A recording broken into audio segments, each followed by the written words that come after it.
Welcome to a new video of the Parts channel. Well, I'm going to make a short video answering the question that you have left me. I think I have the engine thermostat open. Is there a problem in which I leave it like that for a while?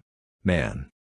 The problem is that the vehicle will consume more fuel, and at the end, the longer you change will more expensive out. The fault the thermostat is that the vehicle acquires the operating temperature as quickly as possible.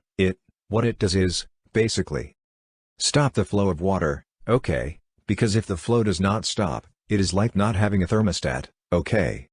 The water is circulating and then it is cooling the motor continuously, with which the motor does not achieves the operating temperature, or it costs a lot of work. That what causes is that when the engine is cold, it consumes more, okay? And you also know that the vehicle, while it is cold, while it acquires the temperature, is the moment in which increased wear occurs inside the internal friction parts, with which, I already said, that in the end the life of the engine is shortened, and on top of that it will be more expensive when putting it in, because, as I said, consumption will go up. It can go up between 1.5 liters and 2 liters, okay? Well, here is this short video. If it has been useful for you, do not forget to like and subscribe to the channel.